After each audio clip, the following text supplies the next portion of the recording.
All right, hold on. We just had a quick thing we want to tell you about. First off, if you're watching the episode and you're liking it, thank you so much. We love you. Keep watching. Just make sure if you've got the time, go hit that subscribe button, like, comment, do all the things you got to do to make us the best podcast that, you know, we're trying to be. I believe Colt has one more thing he wants to tell you. Guys, I got some big news, okay? The big news is that John and I are coming up with a whole new show. We already have it all put together, but we need your help to do it.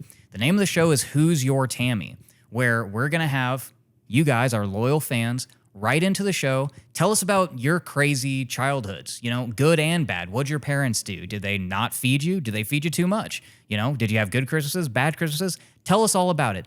Email us at tammy'sboypodcast@gmail.com, and we will read your stories on the air, and we'll break them down. Feel free. If you want to keep it anonymous, keep it anonymous. You don't have to tell us your name. Your identity can remain a complete secret. But your stories, that's what we want. So please, send us those stories. Thank you for tuning in. Thank you. Enjoy the rest of the episode. Did your family bring joy? Was your childhood destroyed? Hey, it's Tammy's boy. Tammy's boy. Tammy's boy. Hey, it's Tammy's boy. Tammy's Boy Podcast is intended for entertainment purposes only. Jon Carden is not a licensed therapist. He is just a friend. Hey, everybody. Welcome on into Tammy's Boy. You know me. I'm Jon Carden, and I had a mom that coached my t-ball team so that she could sleep with the dude that coached the rival team. Damn. Yep. His name was Tommy, in case anybody was wondering. This is Tammy's Boy, man. We talk about parents. We find out who raised who, and we get into some fun stuff. But before we do, why don't you hear from my producer, Mr. Cole Garrett? Guys, how the hell are we doing? We got a great episode for you today, as always. The video is going to be available on YouTube and Spotify, and we're working on getting on all your other podcast listening platforms. Please make sure that you go like, comment, subscribe wherever you're watching it or listening to it. And also, if you guys have any crazy stories of your own, go ahead and write them into the show. You can email us at tammy'sboypodcast@gmail.com. That's enough out of me. John, who the hell we got on the couch today? Well, Tammy's boys and girls, my little kids, my little chitlins. I've got one of my good friends, door guy at Comedy Mothership. I just realized you're a Broncos fan. Saturday, 4:30. It's going down. We can get into that in just a minute. But Let's go, Josh Allen. It's my good friend. It's Mr. Andre Ricks. Hello. Thank you. Thank you for that. First of all, I like the setup. Thank you. This is legit.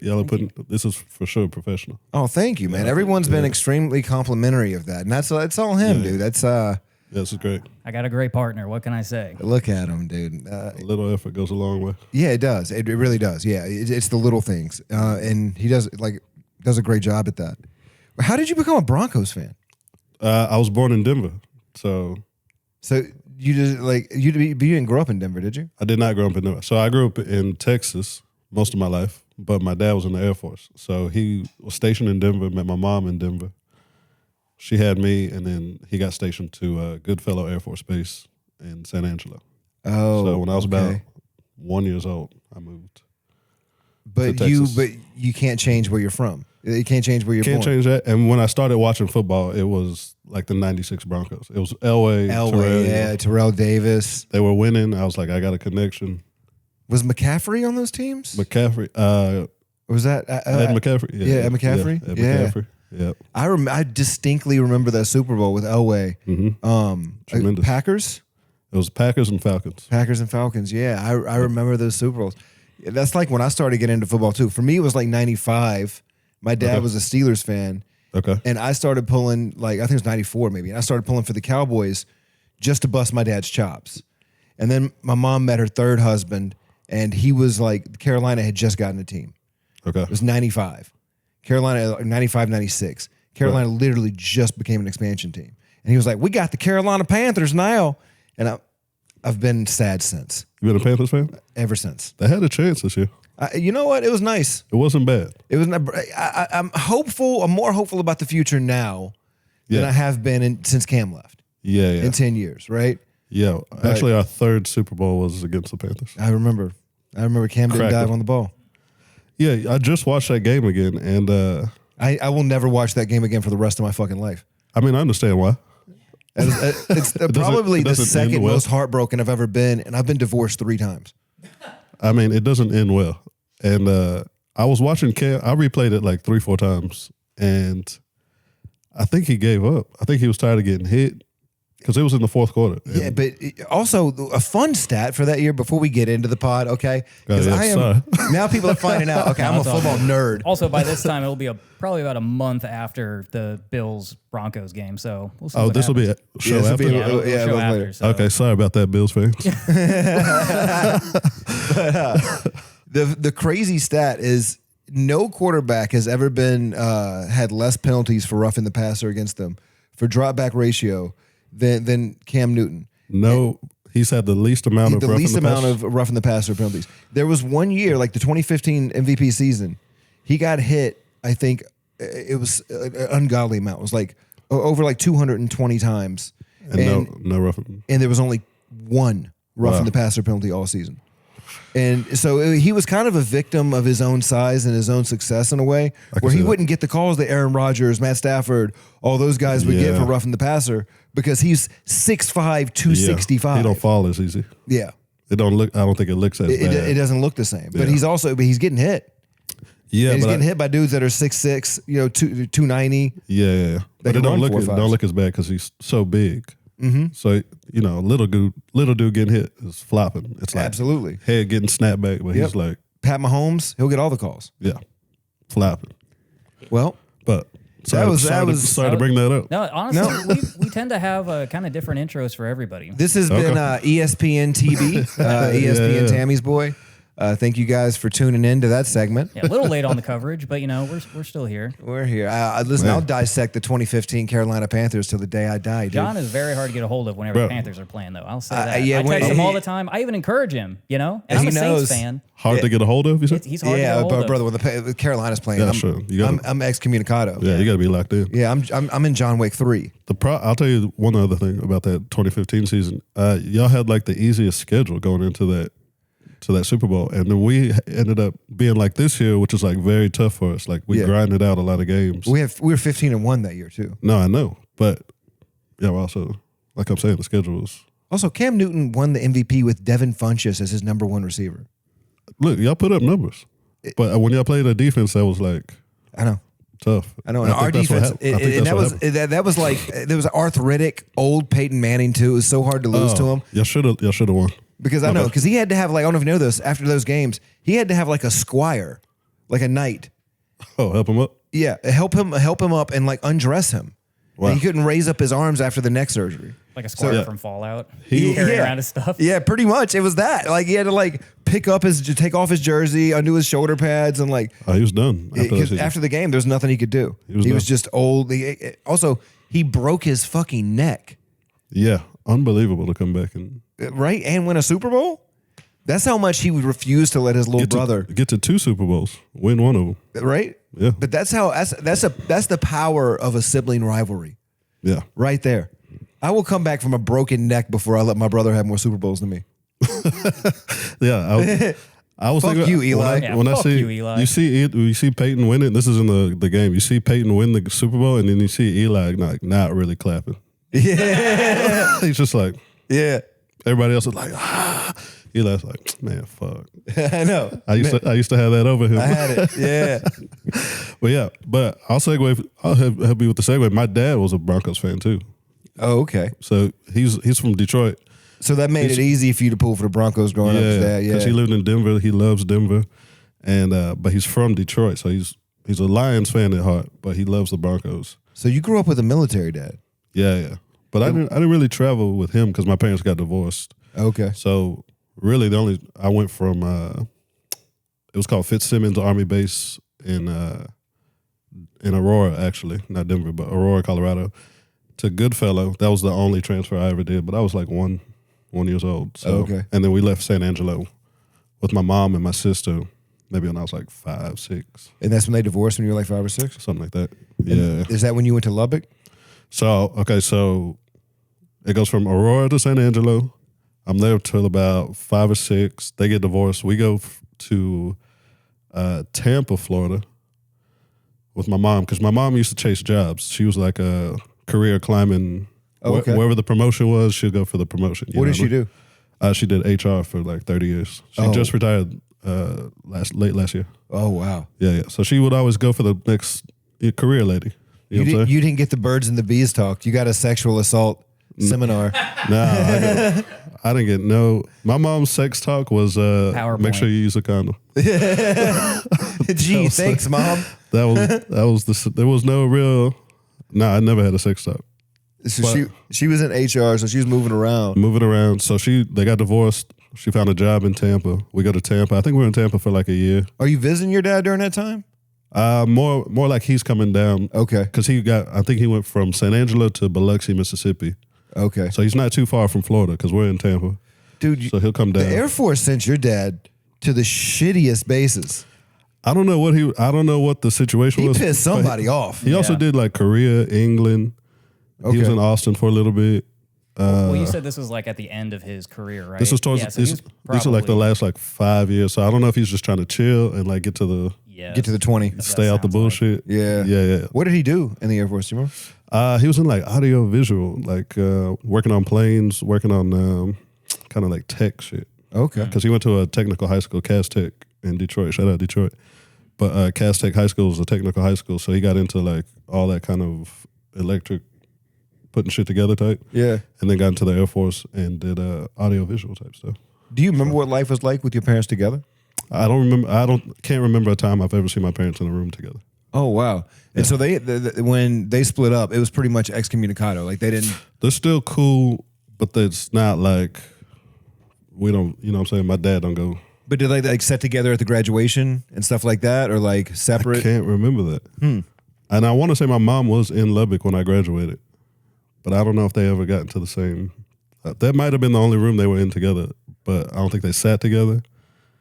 And I can't remember her coming back to the house or anything like that. That's like a weird metric that I use. You know what I mean? When it comes to like the cohesiveness of a fractured family. Yeah. Because I've seen it often where, you know, some families will stay super close when they divorce, just, you know, for the benefit of the kids. And like also for the honoring of like whatever connection that they had that brought them together, you know, holding on to whatever that was and just changing the dynamic of it and moving on with their lives romantically. But, you know, I've seen it be healthy in certain ways. I will say there's a healthy amount of like respect and it's still a little love there. You know what I'm saying?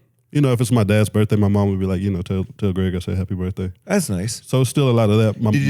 Did they ever talk shit about each other like after the divorce? No. And see, that's so important. I think that's so important because like, my mom talks shit. Did she? Oh, about any husband that she left, dude. Yeah. She was like, that small dick motherfucker. Damn. That's why I got a restraining order against his ass. And we went in there and cleaned his house out. Damn. That's cold. Yeah, no, I feel like they had respect for each other, even though it didn't work out. Yeah. You know, for the kids. I think my dad helped my mom out a bunch. So me and my sister have different fathers. Okay. So my dad ended up adopting my sister. Older sister? Older sister. She's 6 years older.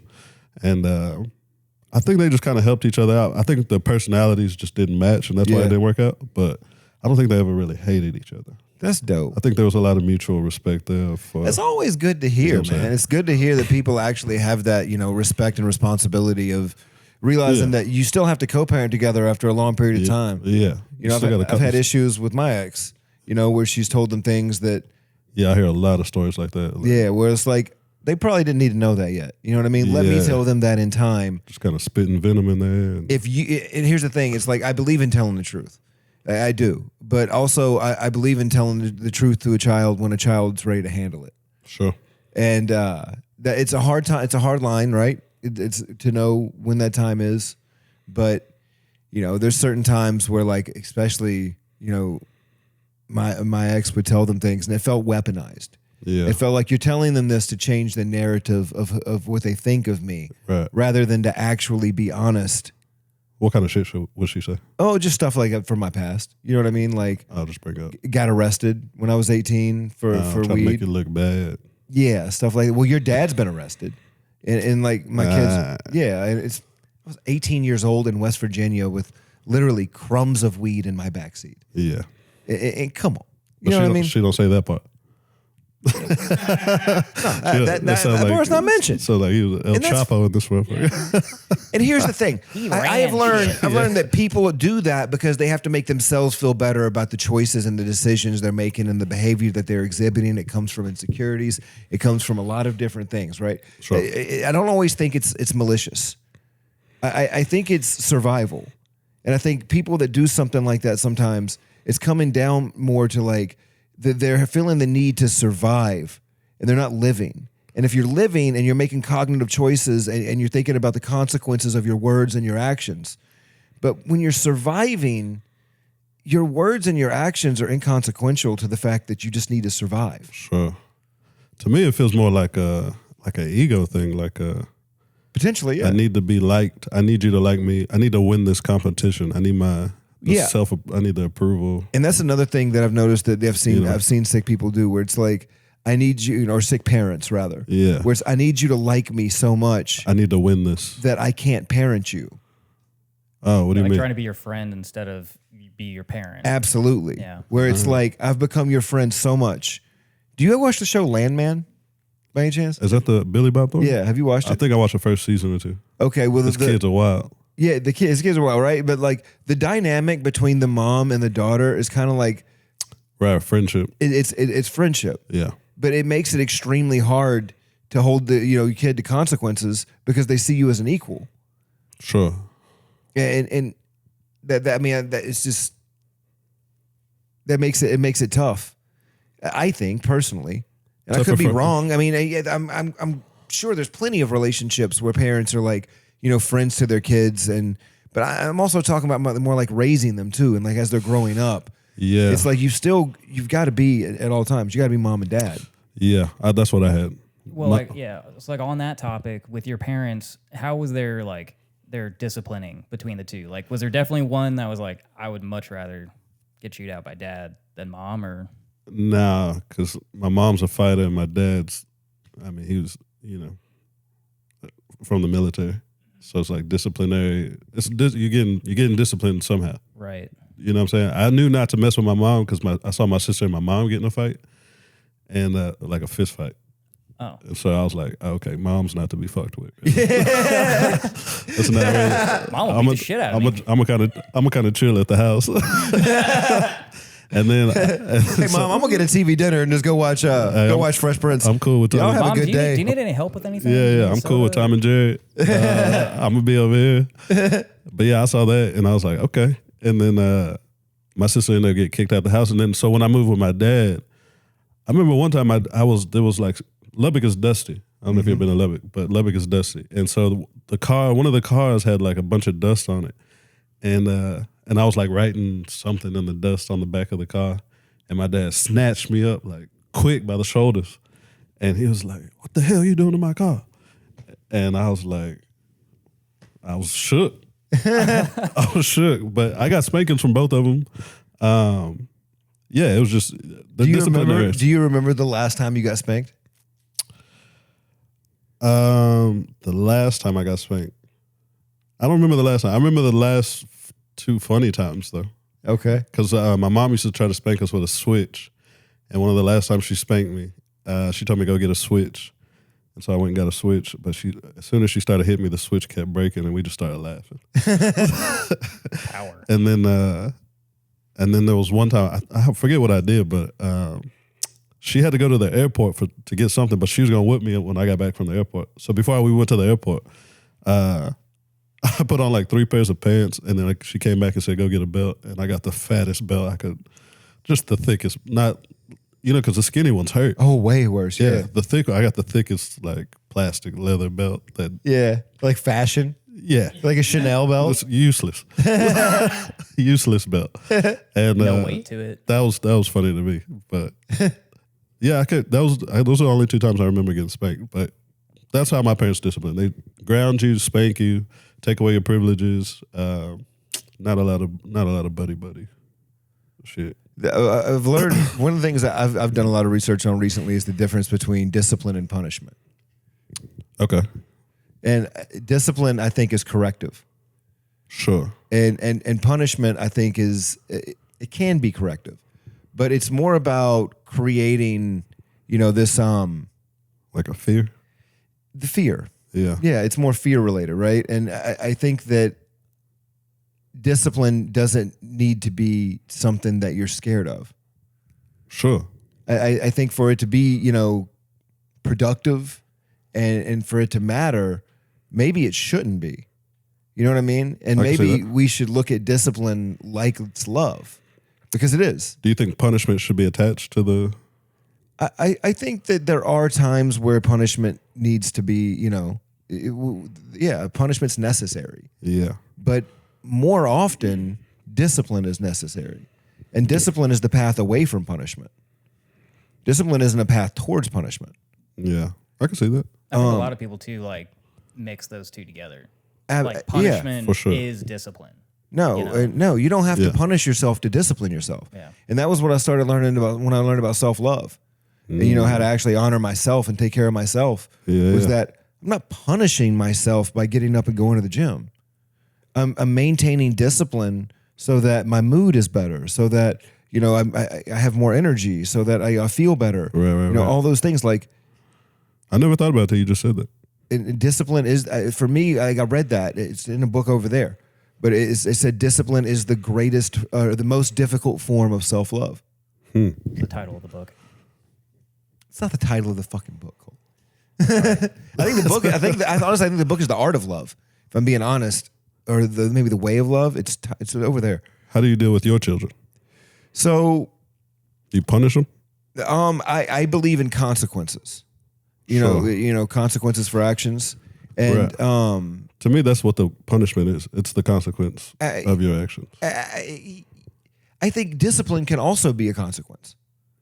I think that sometimes that that term "spare the rod, spoil the child." Yeah. Those people didn't talk. They didn't talk. They didn't communicate. What do you mean? And it's like you're just spare the rod, spoil the child. If you don't beat your child, Oh, just they're not going to be bad. beat them into... We're talking about a generation of people that didn't honor communication and like honesty and like the value of it and like their feelings, right? Sure. And it wasn't a very healthy time when it comes to, feelings and the things that we've kind of discovered that are important now, especially that I've discovered in therapy. But Yeah. I think it's. I'm thinking about like a single mom, like raising kids. She's got to work all the time. It's like not a lot of time for. I can just see how a lot of families ended up in a situation where it's like, yeah, I got spanked. My mom was a hard person. She ain't got time to really yeah, and I care don't about how I feel. She got to get the food. She got to get back to sleep. I don't look down on anybody Back for to the way work. that anybody punishes their kids or disciplines their kids. You know what I mean? Because who am I to say? Sure. I'm just talking about on my personal experience. I had stepdads beat on me. I've been, forced into labor. I've been starved. I've been all these things I've said a million times on the podcast by now. Everybody's fucking sick of hearing it. Yeah. But it's the truth. And so I went through all these different forms of extreme punishment Sure. where there wasn't really any mindfulness towards me being better. Right. It was just punishing the behavior that I'm doing. You're not altering or curbing the behavior. You're not discovering the root of it, where it comes from. If it's from an insecurity, you're not addressing that. Yeah. You're just... That's funny you say that. I was just talking to a lady today. She's got 2 kids, and I asked her if she spanked her kids, and she was like, "Nah, spanking don't work." And in my head, I'm like, "Nah, it works." But she's like, "No, you gotta talk to them. You gotta talk it." Because the punishment, I think there is a where the benefit and it starts to be negative meet with the punishment. It's a fine line. Right. So you It's a can very punish fine them line. to a point where it's like, okay, they get the message and they're good, and then you keep punishing, and it's like, oh, you're just hurting the kid now. Yeah. You're just kind of torturing the child, Yeah. which I'm okay with in 2020. No, I'm kidding. One of my favorite forms of discipline I've seen was a mom. Whenever she had to have like a hard conversation with her kids, she'd be like, "We're gonna clean together," and Clean. they would go in somewhere and they would clean. And while they're cleaning, they're having those difficult conversations. Interesting. If it's like organizing a closet or clean the bathroom, whatever it may be, it was kind of like a signal to the fact that, hey, we're gonna do this difficult thing and we're gonna have this difficult convo. Yeah. Or do this thing and have this difficult convo. Cleaning was big in my house. Yeah. Yeah. We used to have to clean every Saturday. at my mom's place, and then my dad was just like, just keep the place clean. Just you got chores, you got a schedule, Yeah. you got dishes tonight. So I'm thankful for that actually. Do you still have a day where you clean? Yeah, I try to maintain it. You know, a couple of days it'll get crazy, but I try to keep a clean house, keep a because Yeah. my mom also told me, don't ever trust a woman that don't keep her house clean. Just, you know what I'm saying? It's just bad No, business. there's a lot of truth to that. Just don't trust somebody that doesn't really keep their house clean. Yeah, bad business. And then also get your house in order before you invite somebody else in. That's a big thing in the South. It's What's a that? big thing. Like if somebody's coming over, Yeah, clean up. clean up. Don't invite me to it. I used to have jokes about it. Don't invite me to a dirty house. Oh, I do. I hate it. Yeah. I hate it. I've done so many podcasts in places where I'm like, I feel like almost gross when I'm leaving. Filthy. Yeah. Yeah. There's one person in particular that I'm thinking of, Yeah, me too. and it's probably the same person. Maybe. I don't know if we run in this circle, but I'll tell you what happened at the house was I woke up one day and I had a roach on me, and it was like so casual. However, they're like, hey, you got a roach on you. It's like so casual. And the joke I put on stage was like, I looked down, I was like, oh, no, that's not a roach. That's the end of our friendship. I don't like how casual you said that shit. Just let that shit happen. That's not a roach. That's my signal to get the fuck out of I'm here. out of here. Yeah, but yeah, that's for sure. And, well, that's how I think. If you come into my house, it's like I'm gonna clean up a little bit, straighten up, Absolutely. Yeah. Yeah. Yeah. I'm. try to keep the car clean. The house has to be clean. Yeah, Did after your parents split up, did either of them get remarried? yeah. So my dad got remarried to my stepmom. Shout out Maxie, and How long have they been together? they're pushing 30 years now. I think Wow. this year is either 29 or 30 years. Wow. I think it's in that 28, 29, 30. So he got remarried pretty quickly. They got married in 96. So this will be 20. Yeah, this will be 30 years, I think. Wow. Yeah, Wow. yeah. And then my mom, she got remarried also, but it didn't work out. And I think there was some kind of infidelity on his part, and she ended up breaking up. But I think they were married for 7 years. Okay. But she tried to get married again. I think, and I don't want to put too much of her business out there, but she's one of those personalities that's hard to. She's a stubborn fighter, strong lady. It's hard to, as a man, to acquiesce to that and like feel a space where you feel like you belong. You know what I'm Yeah. saying? And if you had to like, it's hard to do just off the cuff, but if you had to think of like one memory with your mom, what would be like your favorite memory with her? my favorite memory,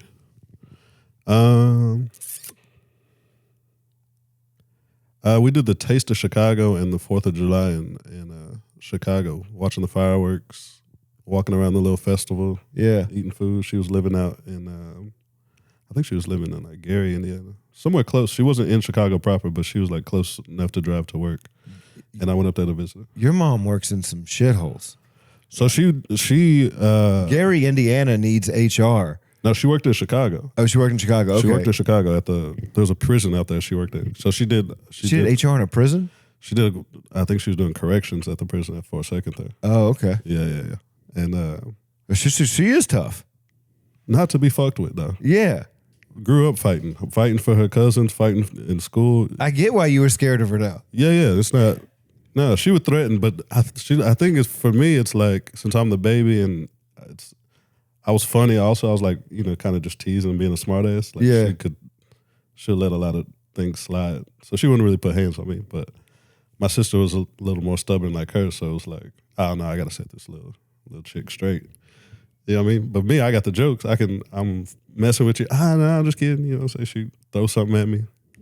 Just throw something at You me. know what I mean? You little casual toss a shoe at me, like, Yeah. boy, shut up. But Yeah, all you got to do is tell the truth sometimes. You know what I mean? and to her, that's me being a smart ass. Yeah. And so it's Yeah, like, I would do the same thing you with my can't- mom. You can't really get mad at it. Yeah. So you're just telling the truth. How'd your siblings feel about that? Did you catch any resentment? Because they're like, why aren't you getting your ass beat?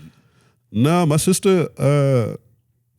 No, I don't think so. My sister loves me too. My sister used to defend me. She used to fight for me. So I feel like both of them feel like an ownership towards me.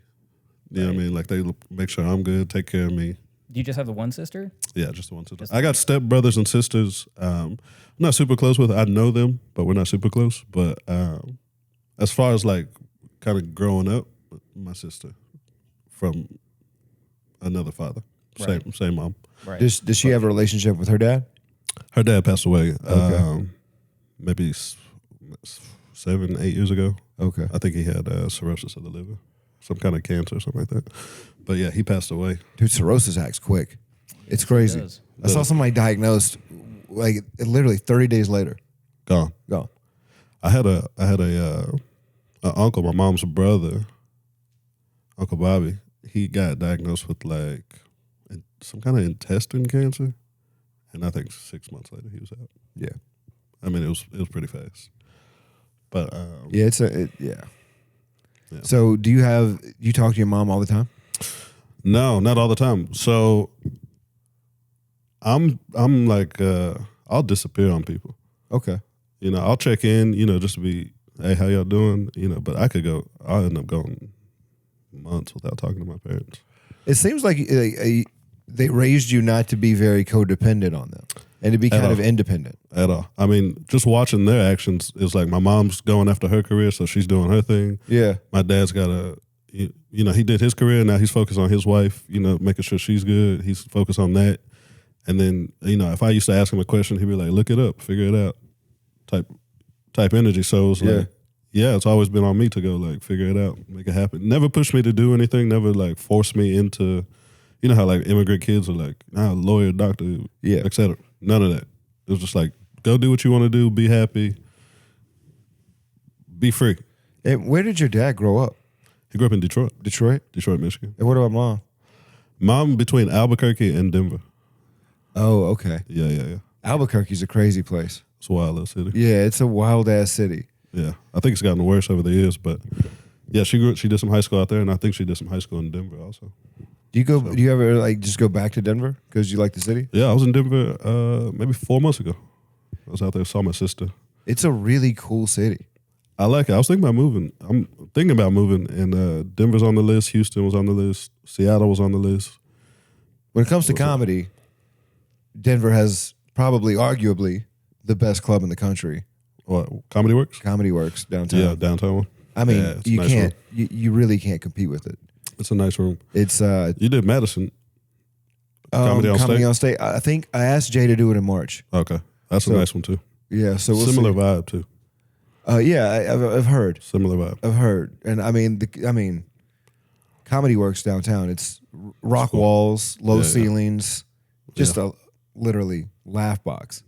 Yeah, we went to both of them. Not this last time, but we went to both because there's 2 Comedy Works. Mm-hmm. Yeah, but Yeah, there's actually like some really, really good comedians in Denver. I was, you know, talking about the Austin scene. I know this ain't a comedy podcast, but I was surprised at how many times I did not hear the word gay, retard, or faggot when I went out to Denver. It was you're like, you forget like, oh yeah, people have original thoughts. I know. You forget. They're not just You're like, shit, I got to change my act. They're just not regurgitating what they read on Twitter. Or just trying to get famous on Kill Tony. You're like, I know. yeah, I know. It was so noticeable that I remember thinking like, dog, I haven't heard the word faggot in like 3 days. I think the greatest lie that I see. It's like needing a drink of water. It's like I just I didn't know I was thirsty. I think the funniest thing is I see a lot of these comics, and then they go to these edgy places and they call it finding themselves, and it's like you didn't find yourself. You lost yourself. You used to have morals. You used to have integrity. You abandoned those morals and you abandoned that integrity for a chance at fame and a chance at notoriety. Yeah, it's like you didn't make a sacrifice. Or, you know what I mean? You didn't do something crazy. No, you abandoned, who you were. Sure. To become something that people like. And it's like, I never got into comedy to be liked. I got into comedy to make people laugh. Yeah. It's like some of the best comics I've ever seen are some of the biggest assholes. Sure. I mean, Bill Burr is a pretty good example. Yeah. But I didn't say that. It's not a... Bill is an asshole, but he's a good asshole. There's such things as good we need good assholes. I've been called a likable asshole myself. Yeah. That's a fine line. I've been called an awkward Punishment and asshole. Discipline. Yeah, it's like I don't really want to talk to him, but it's usually pretty cool when I do. So you talk to your sister a lot? I keep up with her. I just called her. What's the day? Yeah, yesterday was her birthday. Okay. Yeah. I just Did called you her yesterday. guys, so because she's 6 years older than you, and your mom was busy a lot, do you think like she helped raise you a little bit? She did when I was a baby. And then, like I said, I remember there was like one incident, like she like kind of stood up for me when I was a kid, when I was like 5 or 6. And so she has some ownership of me, like just raising me, taking care of me. Yeah. You know, she wants to make sure I'm good all the time. And, Does she have kids? Yeah, she's got my nephew. He'll be 22 this year, 23 this year. 23. Wow. You got 24. Oh, He was born in 2002. He'll be 24 this year. And you got no kids. I got no kids. Congratulations. That's what people say. Thanks, I guess. Brother, as somebody that has a lot, congratulations. Thanks, sir. I bet, you know what I mean? My daughter is texting me right now. Yeah, it's weird because I kind of wish I would have did it Yeah? sooner. Because I've been free my whole life, traveling, Yeah. different countries and shit. You know, having fun. Don't regret none of it. There's been some times when I've been like, I should tighten up throughout the whole journey. Yeah. It's like, I know kids would have put me on a more discipline. I would have been more disciplined because of the way I think about kids. So here's the way I look at it, and I could be wrong. I'm always open to being wrong. But kids give you something to lose. Yeah, I got nothing to lose. And I got nothing. I literally got there's $80 been many in my- the times football game on. Yeah, I got $80 in my bank account right now. I got nothing to lose. there's been times where I'm watching my friends, and I'm watching them get drunk, hop in the car. I'm watching them get in fights. I'm watching all this shit, and I'm stepping back and just watching because I can't partake in that. Trying to get home. No, I got stuff to do. You know, Yeah. I got to be there for band camp next week. I can't be in jail. Yeah. You know, like that's crazy. I got to pick up my kid on Friday. I have never had stuff to do. God, there's got to be there's got to be beauty in that. My whole life. There's so much beauty in that. Nothing was ever that important. I had to do this. I feel like we got like a No yin yang urgency. situation going on here. It really is like yin yang in some ways, yeah, for sure. Zero urgency. Zero responsibility. I've never had to actually be anywhere for anything. That's Just choice. Yeah, what a great life. I do it to like appease people. Like, yeah, I'll show up to the funeral. Yeah, I mean, yeah, I'll come visit. You're like I the know 2026 version of like a vagabond. Yeah, I know. I ain't seen you in a minute. Yeah, I'll come through in like 6 months. All right, how much would it take if you had to move all of your stuff right now?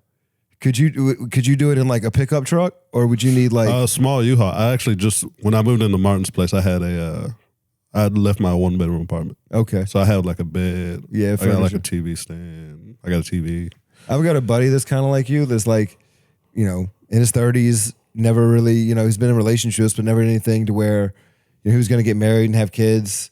You know, lives a very like, you know, very chill life, man. Yeah. 1-bedroom apartment by himself, but he's like, he could literally pack probably everything up in a duffel bag at any given moment Yeah, and just bounce. that's been most of my life, for sure. I mean, there was an apartment that we moved out of. We just tossed the couch off the 3rd floor balcony.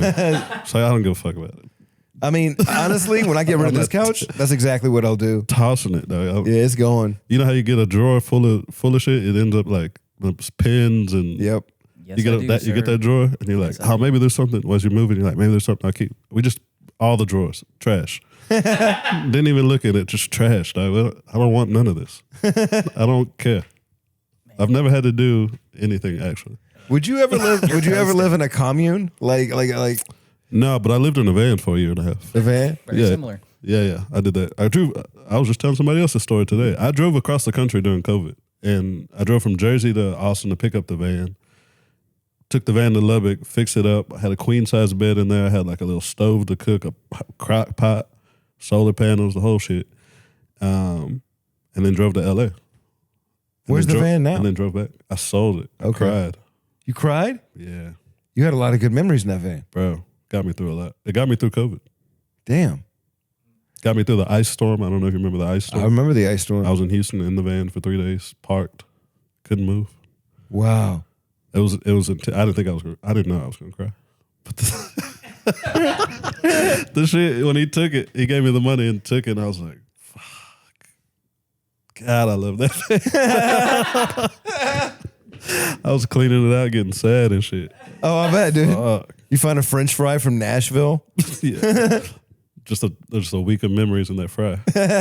Tell you. That van, that was my deepest relationship. Yeah. Right? Hey, man, ignore the stains in the mattress. They're from my tears. No, I kept the mattress. I took the mattress. You kept that? Yeah, I paid like $1,200 for that mattress. Oh, yeah, I'd keep it too. Yeah, I'm keeping it. Yeah, that's crazy, a $1,200 mattress in a van. That's a funny thing. $1,200 mattress in a $600 van. It was worth about what I paid for the van. I paid like $1,500 for the van. You filling out that insurance claim? I need 50% for the van. I need 50% for the mattress. Yeah, you're haggling with a guy. He's like, I need $2,000. He's like, listen, I got to get a mattress too. Listen, what are we doing? I got $1,500. You're not using it. I got to get tires for it. My sleep number was Highway 84. But yeah, I'll tell you, this is my parents, my dad didn't really understand it because I was also pursuing comedy, like trying to get somewhere in comedy. Oh, well, your dad's probably regimented and routine and couldn't really understand. Believes in the man, right? One of the few little tips that we ever had, because I was in Lubbock and I was telling him about living in the van, and he just was not feeling it, and it was like sparked up some attitude on his part, which got me like, I don't need this. Yeah. So he was like, I'm gonna take you to the airport, and I was like, nah, I'll just call the Uber. That's one of the only times. That's the only real disagreement we've ever really had, where it's like, I just don't want to be around you right now because of the energy. It's like, I love you, but yeah. But it's all good now. I mean, I'm his only child, so okay. Love always comes back around. Yeah. And my mom was like, that's a good way to look at it. It's like a boomerang. Yeah, he can't not. That's why he dips out every like 6 months. He's like, I'll come back when things are cooler. Yeah, he can't not love me. And then my mom, she was like, she didn't understand it either, but she's always like, just be happy. Just go. Just do you. Yeah, be safe. Try to be safe. She didn't want to hear it, obviously. Yeah. My mom wants to hear you like it. To her, I'm on the streets. I'm living in the streets, which I technically am, but I have shelter. You know what I mean? But it's a crazy thing. The van life phenomena, if you want to call it that, it was. Yeah. It really like it took off. It took off, and it's kind of teetered down a little bit. A little bit. It's not. I didn't do it for that though. I was in survival mode. I didn't do it for the photos. It wasn't a YouTube journey for you at all. I didn't even think about recording it. I was like, let me just get to where I got to get to. Yeah. Let me find. Do you regret not recording it now? No. No. Could have been so ahead of the curve. No. I just don't think like that. I just think like I'm a day-to-day person. I'm not. Yeah. I'm not a planner. Except for when the Broncos are playing. I'll plan on watching the Broncos. And I dream about a Super Bowl. It's kind of the same thing with me, dude. I will plan my entire week around a Panthers game. I'll figure it out. It makes no sense for a team that has been so bad for so long, for them to take so much of my time. Yeah, and emotional energy. Oh, buddy, could fuck up my whole day if the Broncos lose. Buddy, a week. You're thinking about it. You're like, why the fuck did he make that play? What the fuck are we doing? There's been several times this season where I've actually like audibly put a curse on Xavier Legette. Like, I mean, literally like wanting him to explode. You know what I mean? Like, I've been so angry. Like, dude, keep your feet and bounce. How hard? I understand you got size 17s, but when you ride a horse and you eat raccoon, but come on, bro. It's unbelievable. Have you ever heard him talk, Xavier Legette? No. Oh, bro. Wait, is that the super country dude? Yeah. Yeah, I think oh, shit, man. I don't know. We got to go down there and see what it is, man. Born to be a football player. Oh, yeah. Born to hit something. I like riding horses. Riding horses is fun. Yeah. I like hitting and getting hit. Drank rich chocolate Ovaltine. Yeah, it's sometimes I find myself like, why do I keep watching it? But I love it. I love the Broncos. I love the. Did you play football? I did in junior high. You didn't play in high school? Junior high. High school, nah, it was too hot in Texas. Also, there was a dude that was like a year or two older than us in high school, but same class. And he went out for football, and he was built like he was pushing like 250 on the bench. Yeah. He's basically a grown man at that point. That's what I'm saying. Yeah. That's what we used to fuck with him. But He said he got hit one time in practice because he went out. He said he got hit and he was like, "Nah, I'm done." I was like, "If that nigga can't, I know I ain't surviving. I ain't built for it. I'm inside with the air conditioning basketball." Dude, we had one kid. His name was I don't even say his name because I'm gonna defame him a little bit, but we can bleep it. Yeah. His name's okay. I won't repeat it. Okay. If we're being Country real. boy. Country boy. Gotta be with. So apparently, I don't know if this is true or if it's folklore, but apparently his house didn't have running water, but his grandmother's did. Mm-hmm. So they would have to carry like water jugs up this hill to his grandmother's house. And his dad was a logger. So they were constantly like moving logs and doing all this work. And when I say this is one of the strongest humans I've ever seen in my life, he was benching 400 in high school. Like, it was insane. All his shit developed early. But he couldn't spell bus. You don't got to. That's a good point. You don't got to. Why? Yeah. You don't got to. If you can curl 150-pound dumbbells, Motherfuckers gonna spell bus for you. They gonna fill out the form for you. That's one of them kids you just push through school. Like, nah, get him to the team. You Derrick Rose, that kid. He got a game to play. Yeah. Get him through school. That's what they did with Derrick Rose. Like, remember? Just push him through. Yeah, because they cheated. Like, I guess his SAT scores were like doctored. Oh, really? Yeah, it came out, I think, once he was a Chicago Bull. That's just a perk of being an athlete. Like, especially if you nice. Yeah, coach is doing homework for you. That sounds great. Coaches, I don't know. chicks. Maybe this is wrong of me, but if my son throws for 27 touchdowns and 3 interceptions, okay, he gets an A+ on that science project. I feel like. I'm sorry, you know what I mean? I feel like he understands physics. Yep. Velocity. Yep. Distance. He just don't know And how the to fact that he's probably gonna have sex with a cheerleader, biology.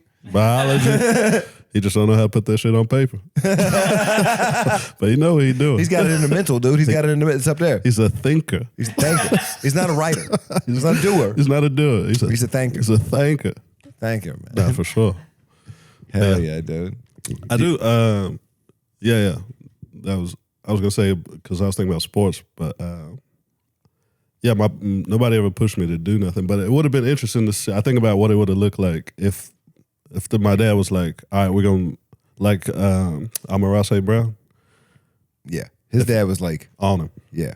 Wake up, gym, push, afternoon workout, eat right. You know what I'm saying? His dad was a monster too, though. He was like a World-class weightlifter. Yeah. Yeah, so I think about that sometimes.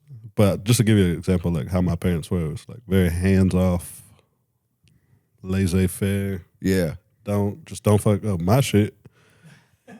Don't fuck up my shit, and you good. You could go do your thing. Yeah. Go have fun, man.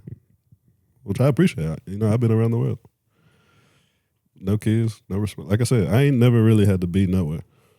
It's good. You know, I don't. Seething with jealousy. It's so much, dude. Seething. Look at him.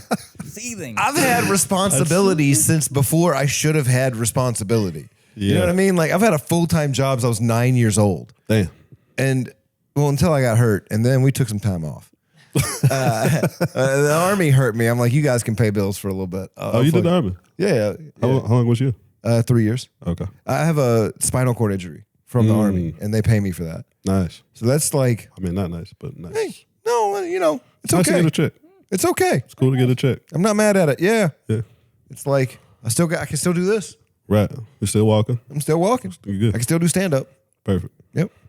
As long as I could still do stand up, there could be so much wrong with me, and I'd be okay with it. You always wanted to do stand up.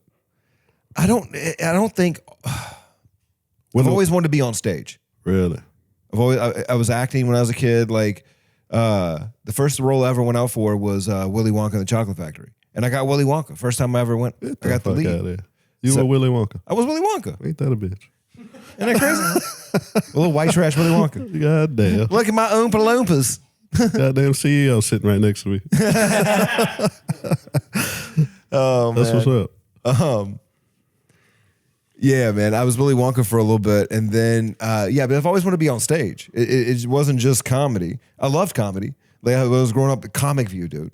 Lavelle Crawford, Ricky Smiley, Gary Owen. Yeah. Like I would watch Comic View, and then Premium Blend, and then Is that Comedy Central? Comedy Central. Yeah, with all the short ones. Yeah. And then all people don't understand how good Comedy Central was in like the 2000s, late 90s. Instrumental. Comedy Central, like there's so many. If you watch those first 2 or 3 seasons of Comedy Central Presents, where they gave a bunch of comics half hours, from Johnny Sanchez to Maria Bamford to Ray Romano, a lot of these people are still touring and doing comedy today. And it's like if you look at those first specials, so many of those people are still doing stand up. I would say they had a pretty good eye for talent. Yeah, for sure. Early 2000s Comedy Central. For sure. Yeah. And I mean, it was insane how good those. I mean, they launched Dane Cook. They launched so many big comics that ended up becoming, legends. And so that growing up on Comedy Central, I think was kind of paramount to a lot of us becoming comics, or how good that programming was in the early 2000s, in the late 90s. Because, I mean, I know what we consider like this, we consider now to be like a boom for stand-up. I think there's too many streams now to call it a boom. It's more like a firework. You know what I mean? Or like... You don't think there's more comics, people trying to do comedy? I mean, T.I.'s doing comedy. Absolutely. It's diluted. Yeah, I mean, it's diluted. The quality has gone down. Yeah. You would see way better stuff on like Premium Blend and Comic View back in the day than you would see at the club right now. Less outlets. Yeah. You had to be better. You had to write better. The competition was right there next to you. You know what I mean? It made you better. You know, hot fire forges the hardest steel. And that's part of the problem with nowadays is there's no hot fire. It's not. It doesn't feel concentrated. No, and it's like everybody's trying to get to these insurmountable goals, right? Netflix, Hulu, all these things. You know, getting a YouTube special that gets 1 million views. For me, is more of a realistic goal than ever getting on a network. Sure. You know, I've seen it done. Exactly. Yeah. I've seen that done. Yeah. You know, I've only 2 people I've known have been on, SNL, for example. Yeah, I know a few. But I know at least 10 comics that have self-produced albums and specials that have gotten over 1 million listens or 1 million views. Got to bet on yourself. I think that's just what I'm saying. 1,000%. You got to bet on yourself. I don't know how I got there, but that's where I got. This is where we are. That's the lesson. We always try to wrap this up really simply. And it's, if you had one piece of parenting advice to give to any other parent out there that's raising a kid right now, based on your childhood experience, right? And like also like you've had kind of like a wanderlust kind of like adult experience too, which I think is interesting. Where I am jealous of the fact that you have had so little responsibility, but also like I'm also kind of proud of you in a weird way for like having like. It takes a lot of boundaries.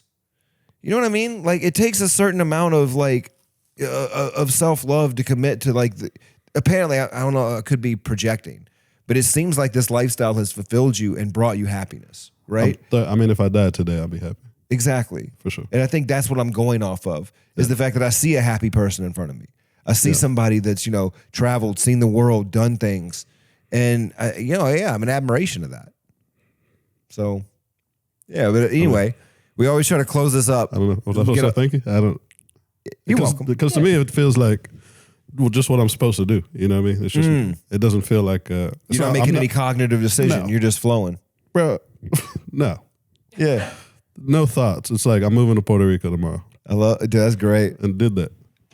Dude, there's the rapper in Houston, Zero. Yeah, of course. Yeah, Mo City Don. Mo City Don. Hey, one of my favorite things he said was, "I got no destination. A motherfucker just riding." Just riding. Yep. But I will say I'm getting older, and I'm trying to be a little more forward planning. Because I would at some point like to do the kid thing and have a place where people can come back and be safe like a family. And So Would you ever live in a van again? 1,000%. But I think right now what's more important is just trying to lock into like something that can really produce for me. Okay. And like really set me up to be stable and not be 60 and broke. You know what I'm saying? Yeah. Because I'm pushing about to be 40 and broke, and it's not cute. But it's been fun. You know, it's been fun. But now I'm feeling a little pressure to be like, all right, you're really about to be just a full ass grown man out here. Yeah. And it's time to be stable a little bit. I feel that, man. Well, it's good to have goals. Yeah. It's good to have goals. I'm getting used to it. That's good. So yeah, one piece of parenting advice to give to all the parents out there raising kids. I would say maybe take them out of school more often. Huh. Let them introduce them to school, but also keep them with you a lot. Take them around, show them things, how you talk to interact with people during the day. Don't let them just sit in the class all day. Use the world as a teacher. Yeah. Practical application and learning through experience, I feel like that's the best way to teach. You know, you see it, you feel it, you learn it, you're close to it, you understand that. You know how to do that. It's like, because, you know, you be in class wasting time on subjects, you're like, I don't really even understand what they're talking about. And I got to sit here for 18 years and listen to this history. I don't understand history. That doesn't compute. But if you go to London and you get to feel the castle, you get to see the jewels, you get to You see what I'm saying? Oh, okay, the things happened here.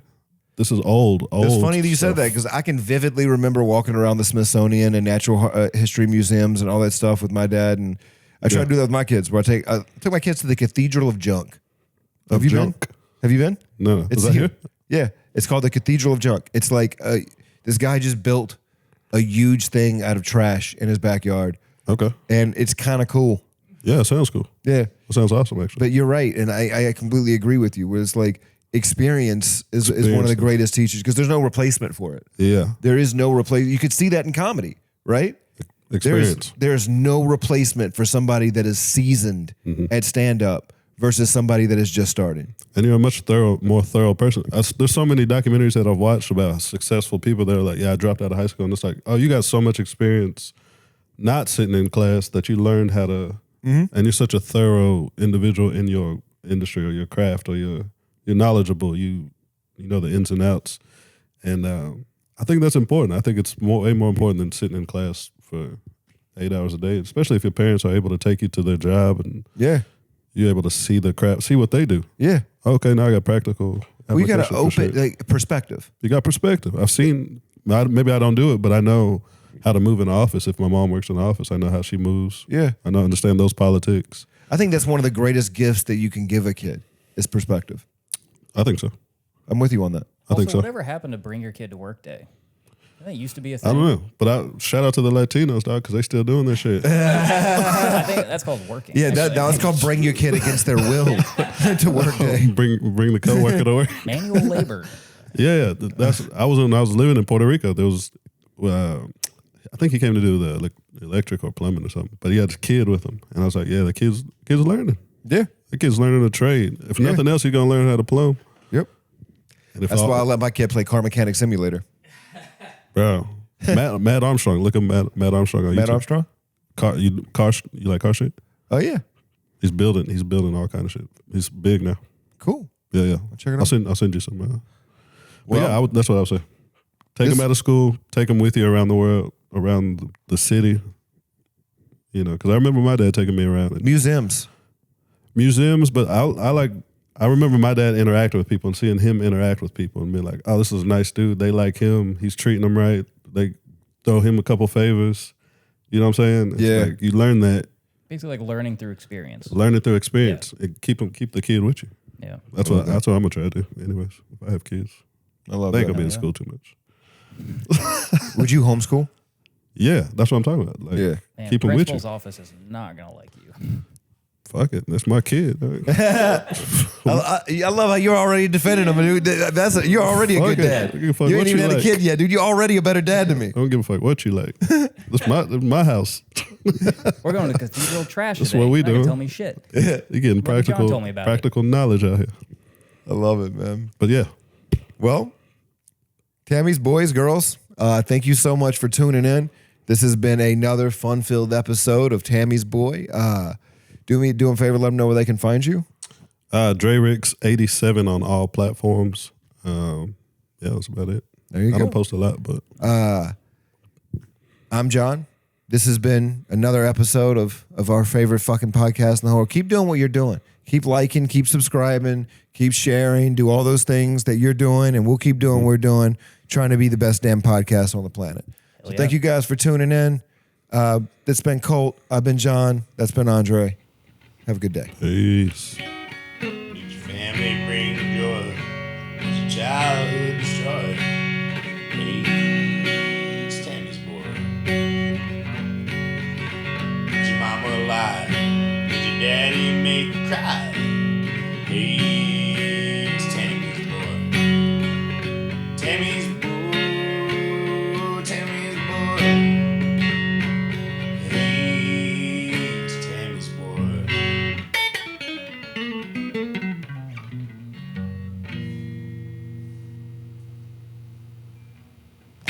No, they can subscribe. Why can't they? What would ever prevent them from subscribing? Well, that's the question. Why wouldn't you subscribe?